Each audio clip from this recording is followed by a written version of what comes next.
mean, it's amazing what happens to educators when they feel like, you know what, I'm not alone thinking that this thing's weird. Uh-huh. Right? Which they get by seeing this preponderance of great minds who've attempted to address it one way or another. Which is different than how should we address it. It almost doesn't matter what the content of their attempt is, as much as that these significant personalities, for various personal and historical reasons, grappled with it. Uh-huh. And only a broad brush of what they did differently. What that Franklin was on the alphabet and Webster's on the spelling. That kind of Twain goes both directions. Those stories. So we've got pretty good pieces on the broad brush of history.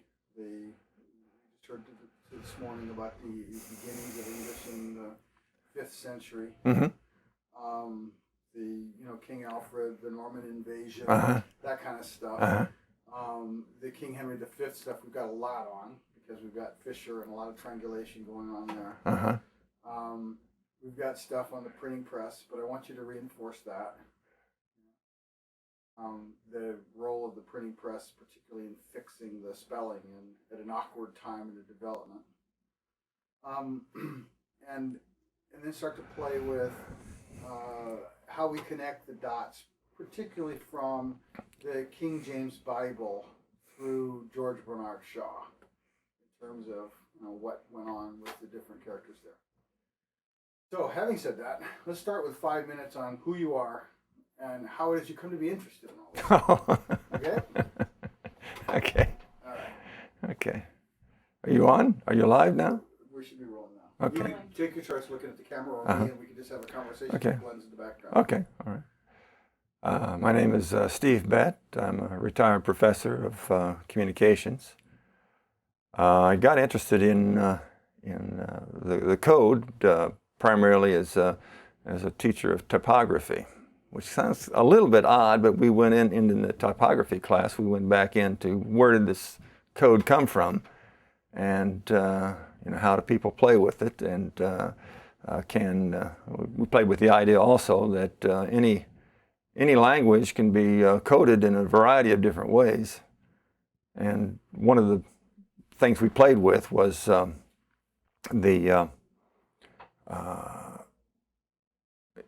I supposed to stop or just continue talking or what? I'm sorry, do hang on a second. What is it you're drawing my attention to? I hear a little bit of a buzz. Let me kill my mic. Sorry.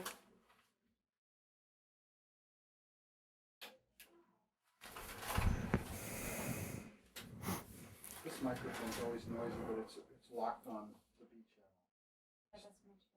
Yeah, so that's just That's a different my channel? side of the mic, which doesn't get used for anything but Okay, fine. I just wanted to bring Go ahead and your talk attention. again a little bit. Okay, I'll try to talk a little bit more here. Can So, are I you? was hearing the clock a little bit, but I think that'll filter out. Okay. All right, go. Okay. We got involved in hieroglyphics and demotic as a code, and how you could actually play around with this in spelling English. I mean, there's really a remarkably close connection between the systems that were used 6,000 years ago and what we could actually extract from that and use today. We went into it, and I got involved in it because the kids were interested in playing around with it. They got involved in different types of coding. From that, we went to I guess I did one of the early hieroglyphics to write your name in hieroglyphics type of web program, along with another Egyptologist. Not that I'm an Egyptologist, I'm just interested in the code part of it, but we were able to work out something that looked halfway decent and was quite popular for a while. I think there are better ones now than what we came up with, but it was kind of a start, and it gave us something to play around with. Then from that, I did a talk at a philosophy symposium on codes, and that kind of reinforced my interest in it. And then after I retired, I kind of got more and more interested in it, and joined the Spelling Society and set up discussion groups on the web, and been playing around with that for the last 5 or 6 years. That's about where we met about 4 years ago. Uh-huh. When we first starting to go foraging out into where does all this come from. You're definitely one of the most prolific writers on the web of the history of reform attempts and different competing systems. So I was really grateful to find you at that time. Well, I'm glad it inspired you a little bit to work through this a little bit. So good. So you're in good company with the typography in that that must have been some significant part of what was inspiring Ben Franklin, right? I mean, working with I think he kind of came at it the same way. I think his real inspiration was probably the Italian reform, where you went from Latin, being the only language that you could spell if you were an Italian, to someone who came up with the idea that, we can spell the vernacular too. And they did a remarkably good job in translating the vernacular from one region into a sensible spelling system. And you might ask, why, I suppose Franklin asked, why can't we do the same thing for English? And one of the bugaboos with English seems to be that no one has ever decided what language or what dialect they wanted to describe. And so unless you make that first decision as to, you're supposed to represent something, what is it we're representing? And until they make that step, you're really kind of going off in all kinds of directions. And that's probably why English has never enjoyed the kind of success that you see in Italy and Spain, where pretty much individual scholars took it on themselves to develop a simple code and to do the whole thing. I mean, they wrote dictionaries, they wrote grammars. I mean, the whole thing was there just for someone, for a writer to pick up and run with. And that's what they did. When a writer wanted to write in the vernacular, they picked up, in Spain, they picked up the books by Nebrija, who was writing around 1490. And in Italy, when you have the great flowering of Italian literature, they picked the code that was already available in book form and ran with it. There's never been anything like that in English. We've had people like John Hart and Bolicar and people that were writing around the same time in the late 1400s, but they just wrote little essays. They didn't write enough, that someone could, that a writer could pick it up and run with it. It was just, wouldn't it be nice if, we could clarify a lot of things if we wrote it this way?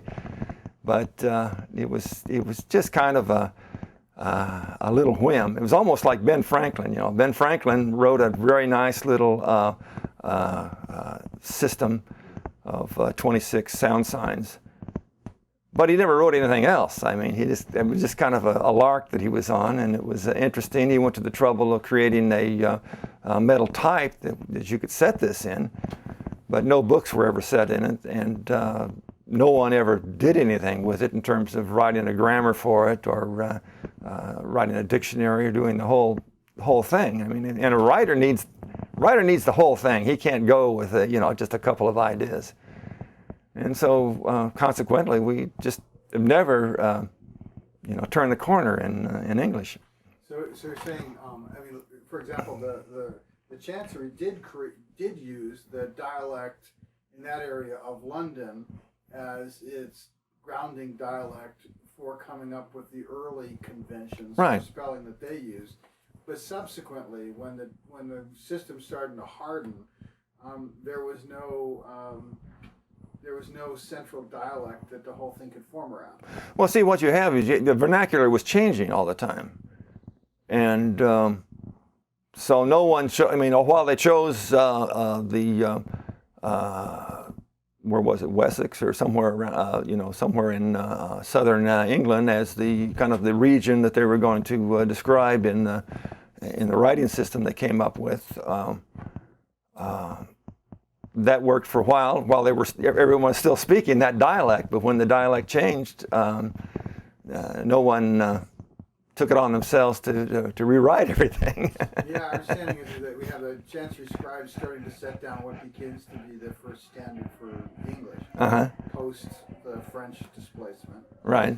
And then the vowels start shifting, and then the printing press hits, all within like 50 years. Right. Right. Uh-huh. And so by the time the printing press locks in, it's almost too late for the kind of centralized dialect standard thing that you're describing. Well, it gets harder and harder to make changes, and the writing system generally has some influence on keeping things the same. It has a stabilizing tendency on dialect primarily because they usually choose, in other languages, they've chosen a prestige dialect and gone with that. I don't think English you could ever describe that they were doing anything similar to that. They were just trying to come up with some kind of a standardized way, at least at the word level, to write English. And Fisher makes the case that with all languages, it's writing that standardizes the oral language to whatever extent you could say it's ever standardized. That it's the writing system that creates the retardant and the reference that limits variation, and that imposes standards on the way that the spoken language that it's in relation to works. I go along with that to a large extent, right? I think that's very easily said. Okay, so English suffers a somewhat different problem though than the Spanish and the Italians, in that for reasons that aren't necessarily clear to the people that we've talked to thus far, the combination of all these different languages in the melting pot that would become English result in a greater number of phonemes than the other languages. Well, they have more phonemes, but not that many more. I mean, English has 14 pure vowels, lots of combinations, but just 14 pure vowels as opposed to, they simplified both Spanish and Italian. At one time, they both had long and short vowels, but they just standardized it and said, well, we will go with these for both the long and the short. And there were not very many phonemic distinctions involved in that, so they were able to get by with just 5 vowels. They had 10 prior to that. So if you go from 10 to 14, that's not a big jump. So that was not that's not the primary problem. Yeah, I we'll don't think. take it backwards a bit further. I mean, at the time we have, at the time that the Latin language ascends to its power, and throughout its scope of time that it's the power language, there's a near one-to-one correspondence between letters and sounds. Yes. Okay. So at that point in time, there's 24 letters in play, right? Well, kind of. They would borrow some letters from Greek and things like that they never use very much in their own native language, but yeah. Okay, basic sets, and yeah, 22 to 26. Right. So we added a couple since that right. time. All right, which means that in order for it to have a correspondence, phonetic letter sound correspondence, that's about the number of sounds that the letters are representing. Well, there's other ways of getting around that. Yeah, if you want to say we could add some more letters, which you always do when you try to, describe a language. Every time they come up with a one symbol per sound, you're going to have 14 vowel symbols. Well, we try to get by with 5. Now, before we go to that point, what I'm saying is that at one point the Latin has a tight correspondence, and that because the number of letters in play are 24 to 26, whatever it is, that implies that the number of sounds in play are also 24 to 26. Well, I think Yeah, you could live with that, right? I mean, when you're talking about a phoneme, you're not talking about a one particular way of pronouncing a letter. You're talking about a range. I'm talking about the sound distinctions that are in the oral language, independent of writing, that the writing system has to come in cue. Yeah, it has to describe it as well as it can, right? Okay. So what that's saying is that we've got this from other historians that the number of sounds, unique, distinct sounds in Latin, was 24, 26 unique sounds. Well, that assumes that the people that were working on the writing system didn't do some simplification, which in the case of Spanish they certainly did. I mean, there were more distinctions, before Nebrija than there were after, in terms of. Let me date this. What I'm trying to do is draw out an issue of complexity that has to do with the disconnect between the number of sounds and the number of letters to represent them. And that what I'm describing right now is the ascendancy of Latin during a period, up to 100 AD, 200 AD, 300 AD, when it's the Roman. You could speak like Latin with 22 phonemes and be understood. Let's put it that way. Right, Yeah. So, and that's where the alphabet in the Roman language are made it up. Right. Okay. Now we fast forward, whether we stop off in Italy or Spain or England, we still got the same writing system, but the languages it's trying to represent have nearly twice as many sounds. Right. So there's a mismatch that requires some additional work in order to make the writing system represent the sound system. Right. It's different than the Romans. And they did it. Yeah. They did it initially, around 1100 anyway, or before 1100. You mentioned King Alfred. I mean, his court came up with a way to represent the language, English of the time, which we call, I guess, Old English now. And it worked quite well. I think it worked as well as any of the other writing systems for the other languages in Europe at the time. And this morning's conversation would back you up completely. The Old English was the most phonetic writing system English ever had. Right, that's true. Right, between the /d and the AE and the thorn, the other runic borrowings, as well as the alphabet and spelling conventions, the whole thing was closer to the simplicity of the code-cued speech of the days of the Romans.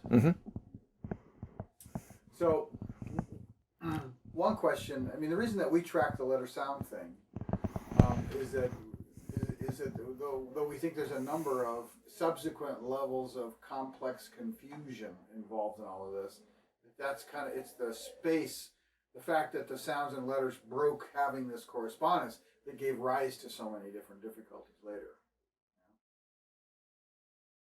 That's a good theory, yeah. Well, which is there? Why would there be?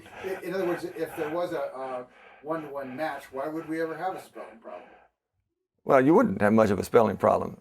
Right.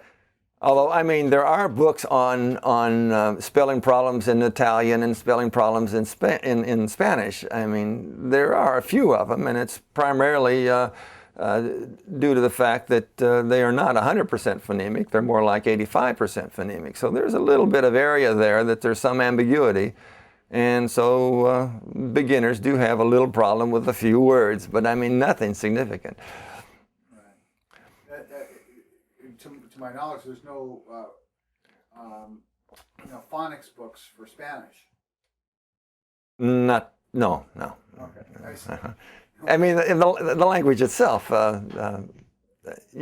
Someone once asked me, well, how does an Italian know?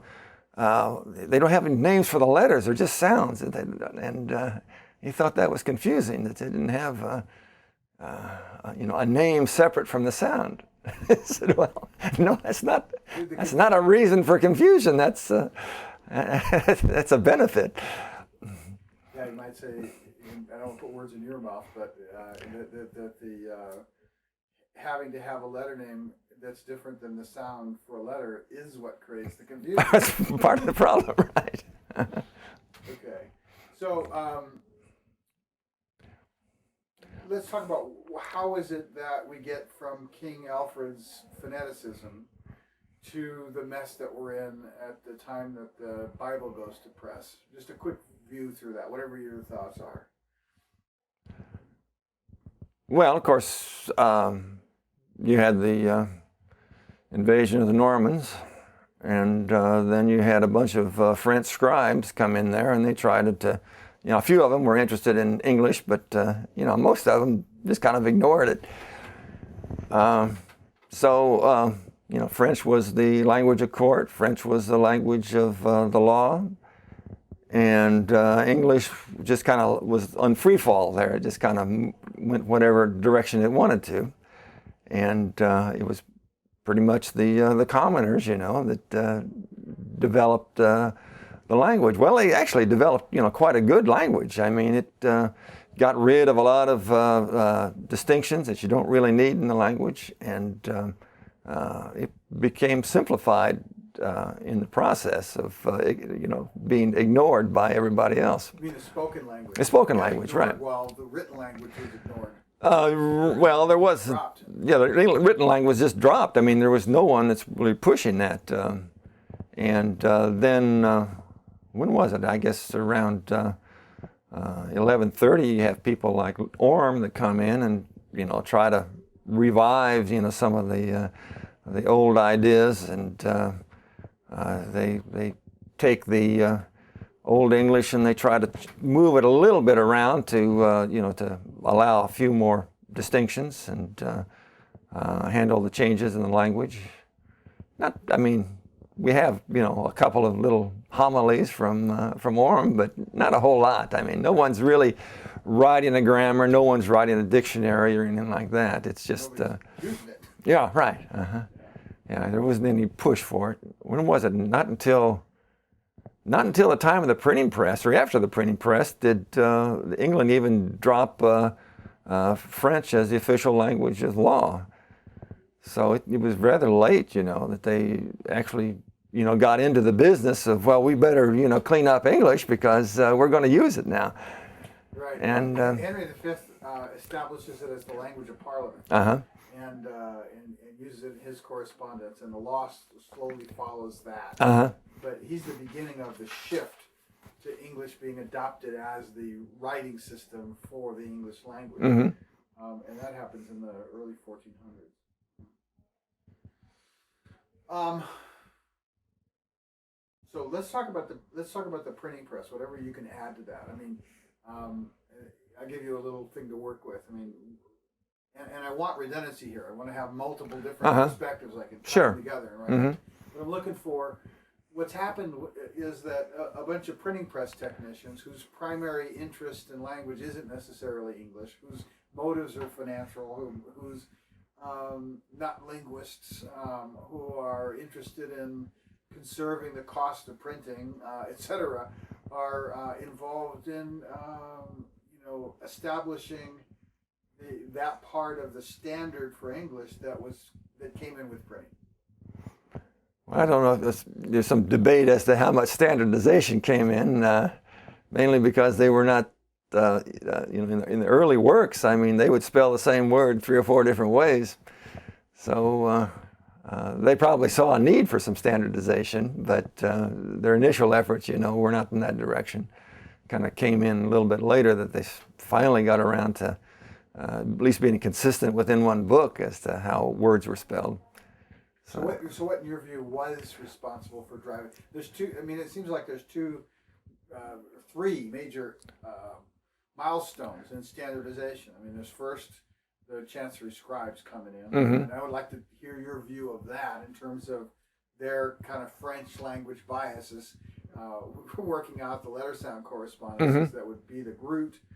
Then there's the printing press technicians and whatever they're doing that results in some degree of, again, retardance to change, which inversely means or relatedly means standardization. And then third, the dictionaries and the prescriptive grammarians and how all those 3 different pieces. Well, you don't have very much in the way of a dictionary until the 1700s.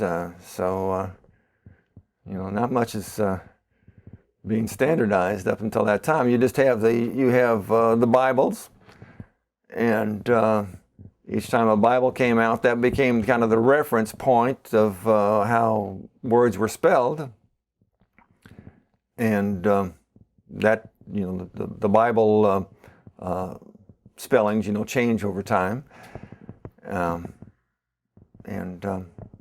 you have that that movement going on. A lot of people try to make a lot of the fact that the early printers were essentially Dutch and German speakers, and did not really have a real good handle on English. Even when they moved here, I mean, they moved the Dutch speakers to England, and that was Caxton's group that did the editors, and the printers were all non-speakers or non-native speakers anyway. And so they came up with, I suppose, the best they could do, and something that was, good enough. It was good enough to sell books, which is all they were primarily interested in anyway. I'm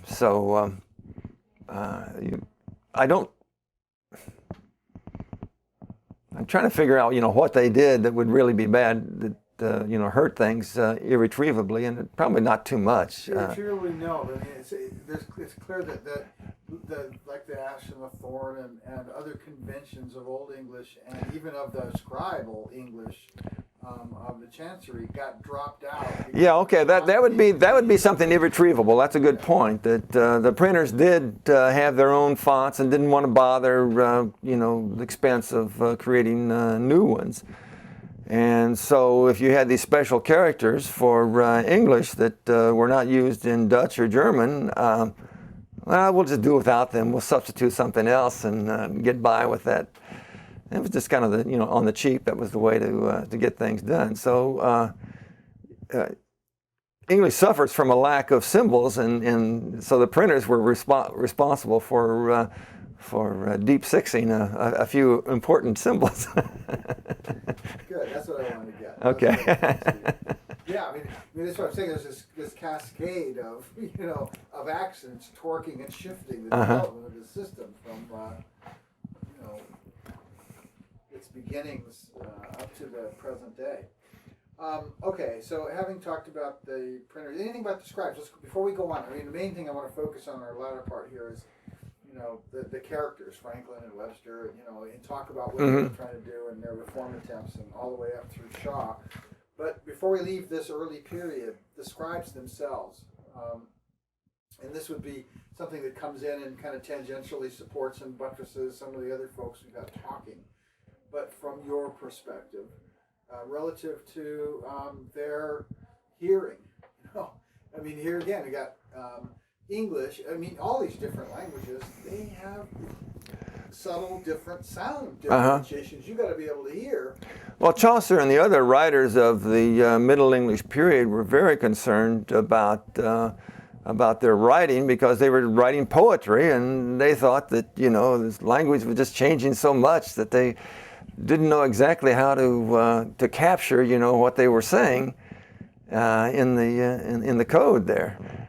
And that you can find tracks on where they're just talking about that, and about this poetry probably won't last, because the people 50 years from now won't be able to read it the right way. Yeah, the rhyming and cadence, and how the whole thing works is dependent upon all of these structures which are in shifting. Right. Yeah. Right.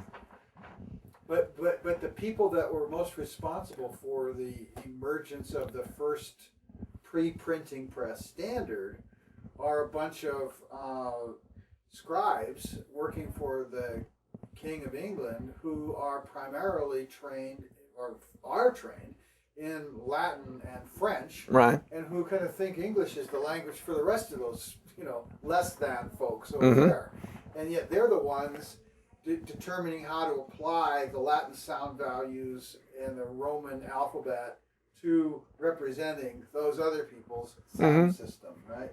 Yeah. So this is part of the core formation that later gets dropped out and messed with by the printing press.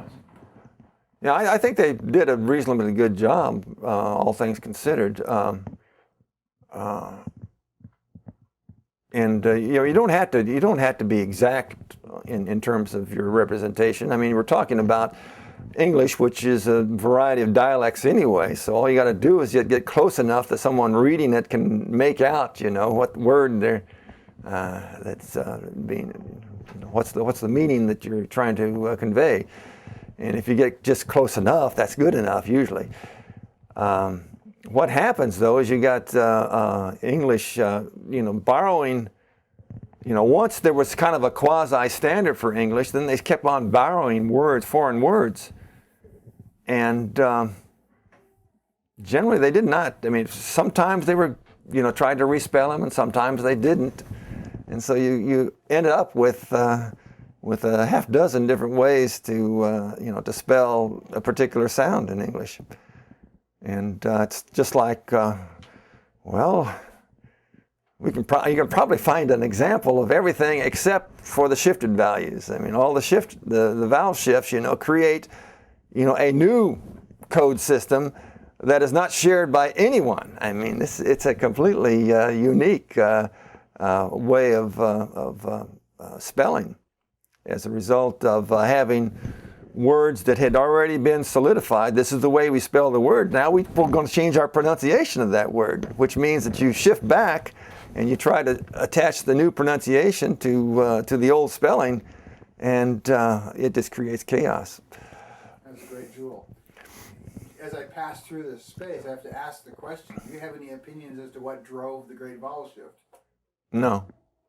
It's surprising that such a major event bookended, as it were, happening in between Chancery scribes establishing the writing system and the printing press starting to harden it. The vowel shift happens right in between them in this short period of time. Yeah, in the worst possible time, right? At the worst possible time. Right. And yet nobody I talked to has even any workable theory as to what caused it. Well, there are theories, in terms of, if you change one, pronunciation of one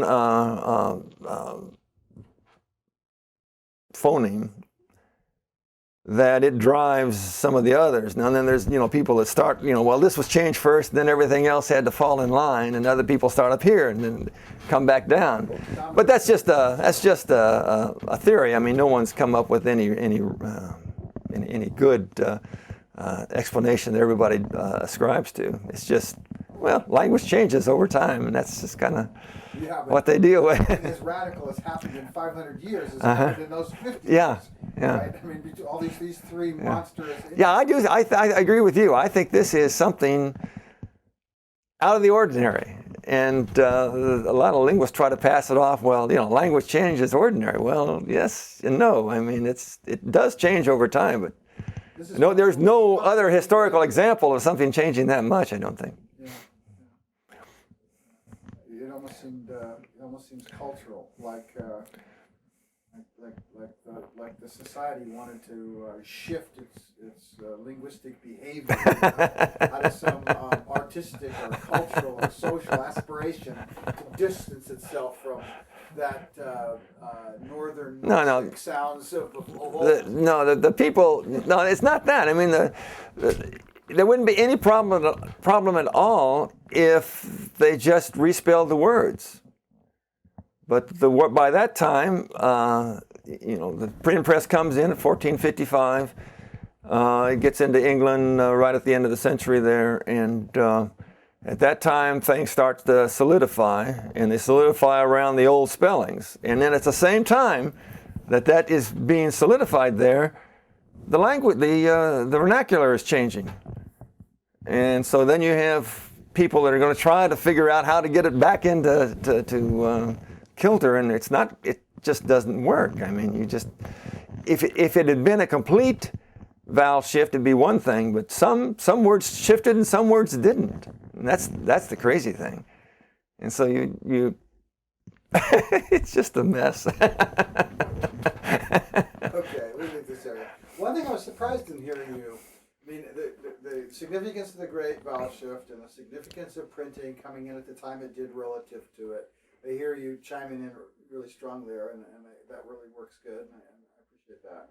Relative to the scribes, I mean, here we're talking about a dozen top scribes and 100 total scribes Mhm. looking for a particular king who don't speak English. It's not their primary mode Right. of exchange. And yet they're the ones, the written English system has been dead for hundreds of years. Mhm. They're the ones bringing written English into form, Yeah. right? They speak and write and have been trained in Latin. They care about Latin. They don't care about English in the same way. But it's their Well, we don't know what they cared about, really. I don't think. How can you care about it if it's not something that you use? Well, It's like saying you're going to... Well, you have, aren't you talking about the scribes at the time where they were trying to say, weren't they under the directive to go out and, let's have a way of writing English? I mean, What I mean by that is that... what period are you talking about? That's what I'm I talking guess. about the Chancery scribes under Henry V. Okay. In the early part of the 15th Okay. century, Okay. the early 1400s. Mm-hmm. And this small group of people, again, who went to school in Latin, talked in Latin, spoke and wrote in French, and the king is starting to turn the country into writing English. And these people are the ones that have to write and orchestrate all of his communications. Mm-hmm. And they're the ones that are responsible for the core of the establishment of a standard, the beginnings of the standards of written English, Mm-hmm. post, French. And my understanding from other people that are working in the space is their general thing is that English is a patois, a language for the lesser people. It doesn't even have a writing system. Mm-hmm. Right? So, I mean, it's like I would... But they are under directive from the king to establish a writing system, aren't they? Yeah, but it's like saying, you've programmed in BASIC and the boss says, oh, I want you to write this program in C++ Right. or something. You can be under directive to do it, you make a closest approximation, but if you spent your life writing BASIC and all of a sudden you're thrown into C++ or any other way... It's too bad we don't have any diaries of scribes or something like that to really give us some insights as to what was going on at the time. Yeah, I mean, it's really clear when you listen to some other languages, if you don't speak it on a regular basis, you don't hear the same distinctions that a native does. Right. Mm-hmm. So if you don't hear the distinctions, how the hell are you going to represent it? Well, badly, probably. Okay, that's my point. That's my point. If you can't hear the distinctions, how is it you're laying letters on top of distinctions you can't hear? Uh-huh. Right? Yet these are the guys building the beginnings of the written English. Uh-huh. Okay, let's leave that alone. I got that covered elsewhere. I just thought I'd draw you into that. Okay. Maybe something that you wanted to say about it. Steve, I'm going to ask you to kind of realign Oh, okay. David there. Yeah, thank you very much. Okay. How we doing?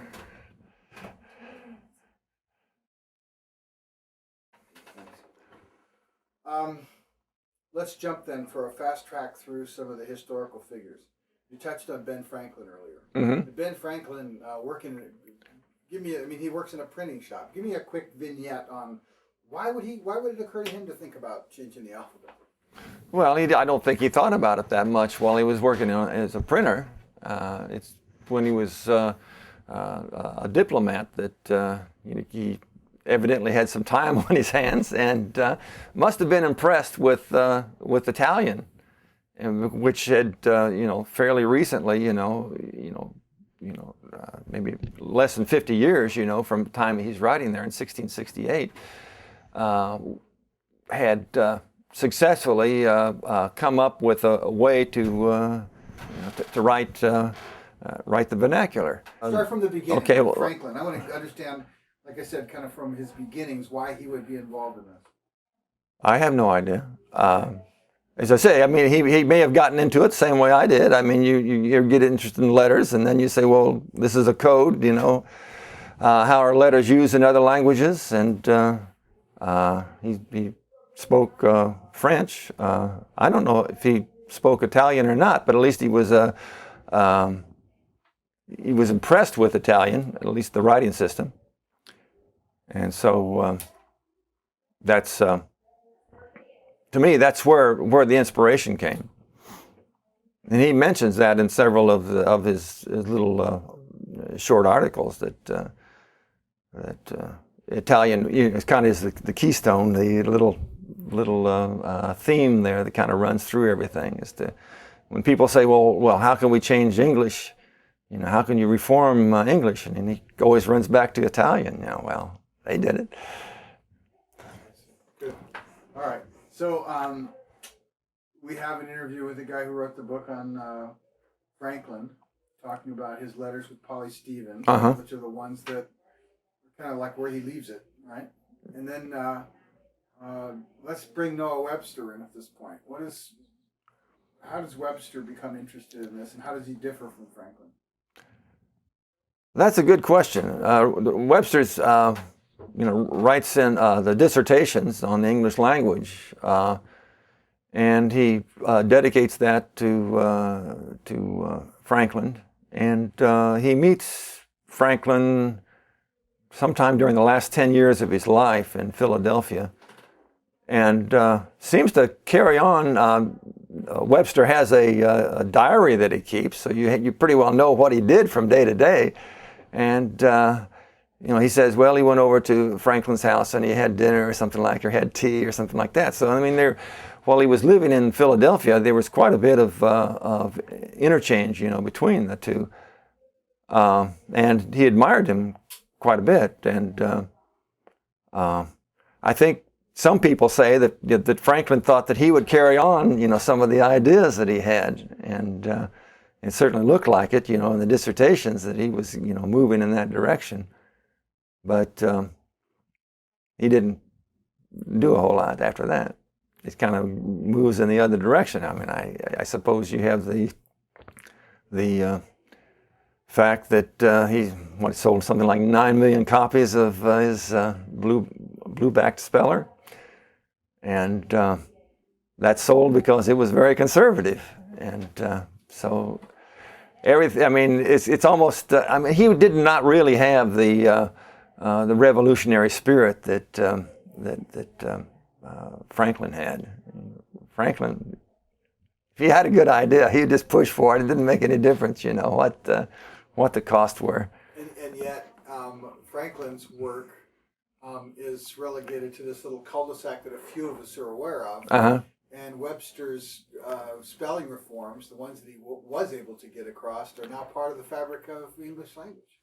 American English, anyway. American English, right. The English never cared much for these changes, and you could say, well, it didn't really accelerate literacy. They were kind of changes around the edges. The actual changes that he made, like taking the K out of music or something like that, were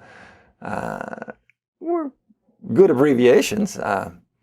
And words he did change, were changed for the better, but the system really wasn't changed that much. And so it still becomes, it's just as difficult to learn American English as it is to learn British English. Yeah, excellent point.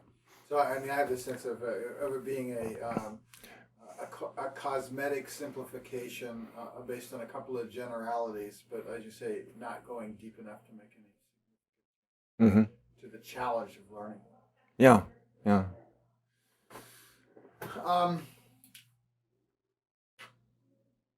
Now, one important distinction or one important difference was that Franklin goes after the alphabet as change the elements, and Webster says, "Okay, I'm going to accept these elements and I'm going to recombine them to spell with them differently." Well, I think what's underestimated in terms of Webster was that he did come up with a diacritic system, which was fairly conservative. It kind of kept the spelling, but it put little diacritics on it, making, well, this is, here with diacritics, I can have 4 different A sounds, for instance. And he did play around with that, and that seemed to have taken off pretty well. And actually, it formed a movement in English to at least include a dictionary key in a dictionary. You had the traditional spelling, then you had a phonetic spelling, pronunciation guide key. Right, pronunciation guide along with it, and that if you go back to the early dictionaries, I mean, they didn't do that. So that was kind of an innovation. Whether or not he was the first one to do it, I don't know, but he was certainly the first one that published a popular dictionary that did it. Good point. I appreciate your brevity and crispness. It's excellent. All right. One of the other things, and both of us have encountered it, but I can't remember the source of it. If you can, then I'd like you to speak to it. And if you can't, that's fine. Having to do with Webster on his deathbed saying Franklin was right. We had to fix the alphabet. Remember that somewhere out there in the ether? I remember seeing that, but I can't. I just okay, kind of. I don't want to put that on a limb. But I've been looking for that one. That's a nice little metaphor.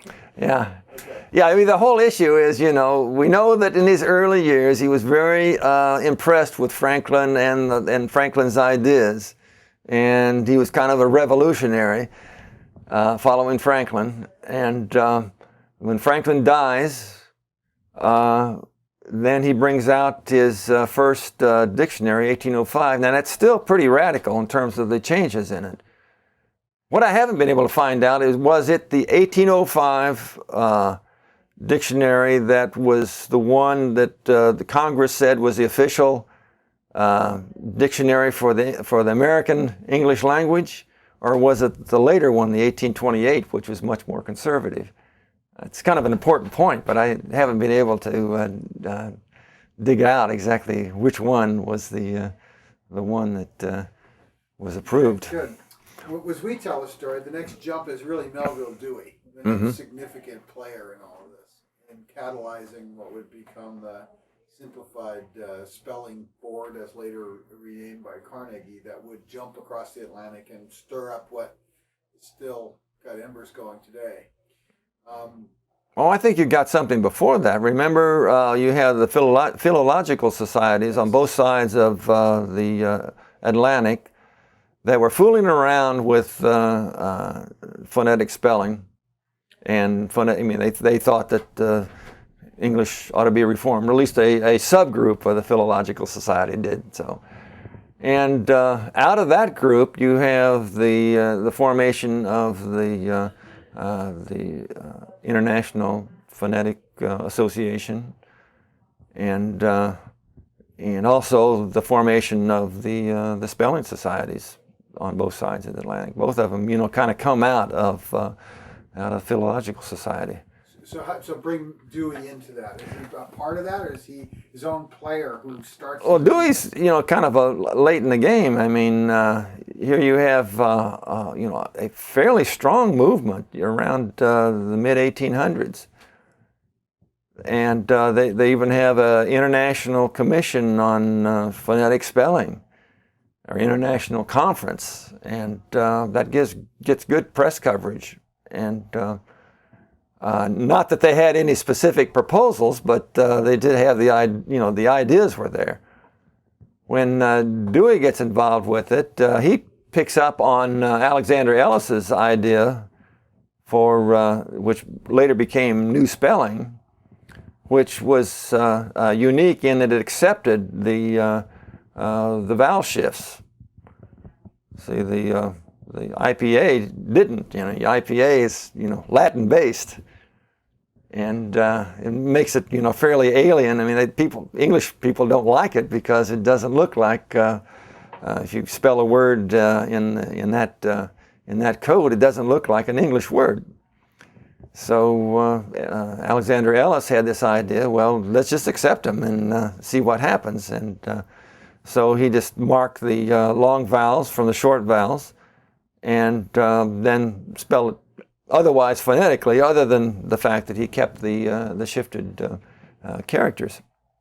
So A-E-I-O-U is what we teach the kids, is A-E-I-O-U. And Dewey picks up on that, and he was kind of a good organizer, and got a lot of people together, and also got Carnegie to contribute a substantial sum. Would be a substantial sum today by I think it was only about, what was it, $25,000 a year, something like that. But back in 1900, that was a substantial amount of money. And they did a good job getting some magazine articles circulated. And then this point that you alerted me to, the go-between that they had with President Roosevelt, and how that came about. So that was always interesting. Yeah, that was back in this period of time. One of the things I think is interesting that's not brought out very well. You speak to it as much as you can. I'm still looking for a good Mark Twain scholar, and they don't want to touch this subject for some reason. It's just boggling to me. Is that Mark Twain seems to initially be behind the attempts to reform spelling. He seems to originally line up with that and say, yeah, let's do that. And then shortly after the 1906 fiasco with the press attacking Carnegie and Roosevelt getting ridiculed around the world and all of that, Mark Twain is giving this speech, berating Carnegie for ever having backed simplified spelling, and saying that it was a foolish thing to do, and that we ought to be trying to change the alphabet. That's what the problem is.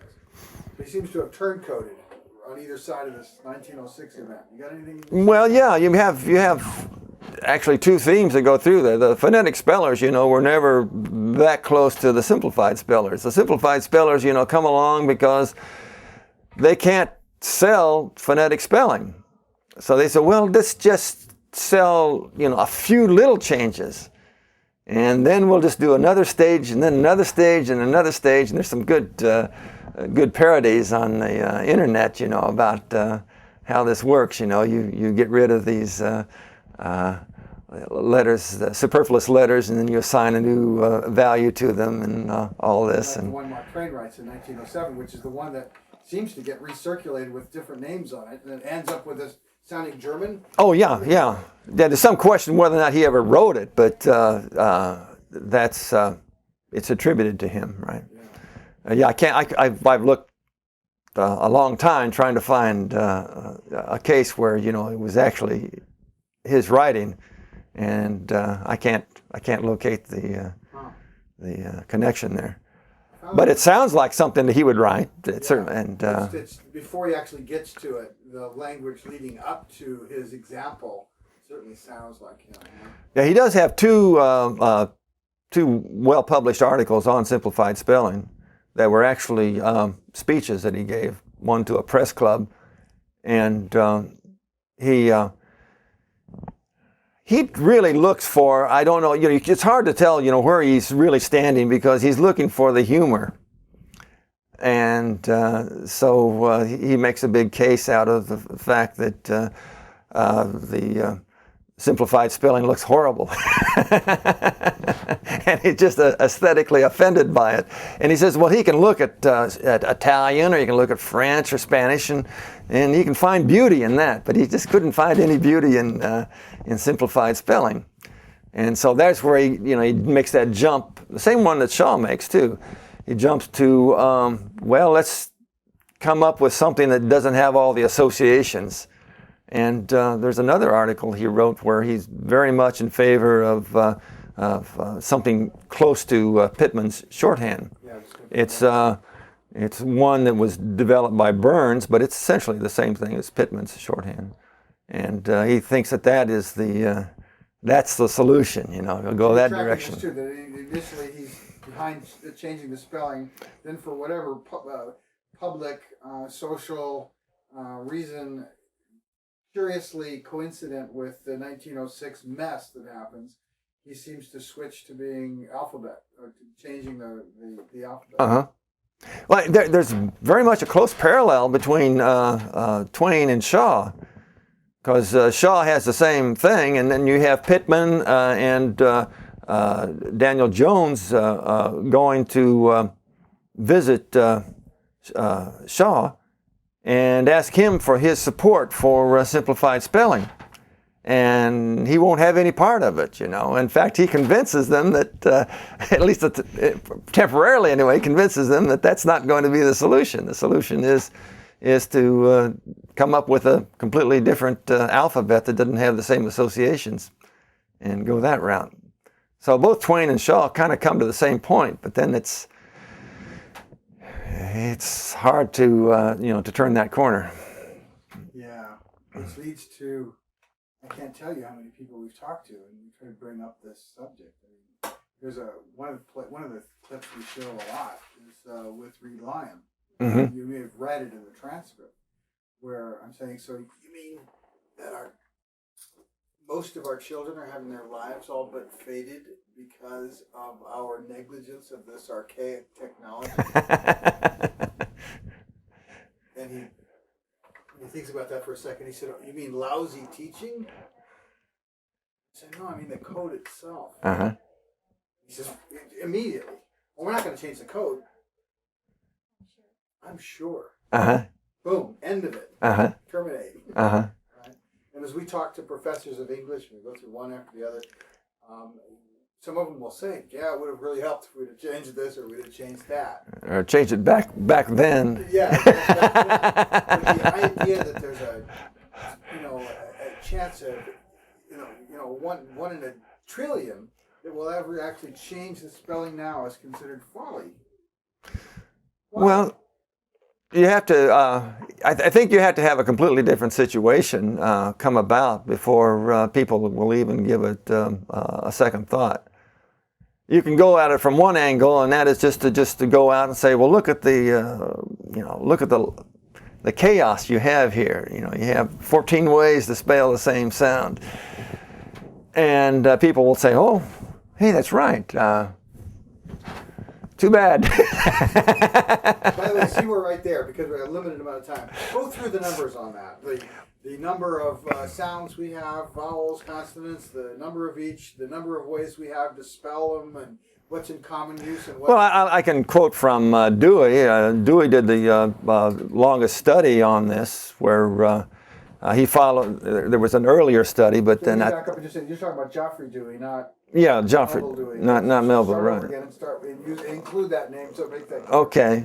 Well, we have Melville Dewey, which is inventor of the Dewey Decimal System, who was also very much involved in spelling reform, and his son Godfrey, grew up with this, and became a strong advocate of reform as well, and.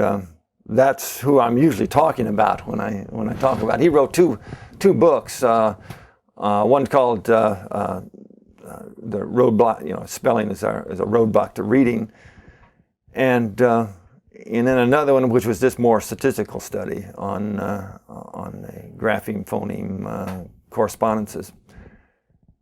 And essentially, what he came up with was that there was basically, and at least he looked at it, there's 41 phonemes.